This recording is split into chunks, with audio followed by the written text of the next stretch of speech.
أعوذ بالله من الشيطان الرجيم నేను బహిష్కరించబడిన శైతాన్ నుండి రక్షణ పొందటానికి అల్లాహ్ శరణు. يا نساء النبي لستن كأحد من النساء إن اتقيتن فلا تخضعن بالقول فيطمع الذي في قلبه مرض وقلن قولا معروفا.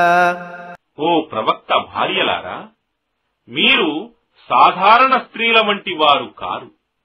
మీరు దైవభీతి గలవారైతే మీరు మెత్తని స్వరంతో మాట్లాడకండి, ఎందుకంటే దానితో తన హృదయంలో రోగమున్న వానికి దుర్బుద్ధి పుట్టవచ్చు.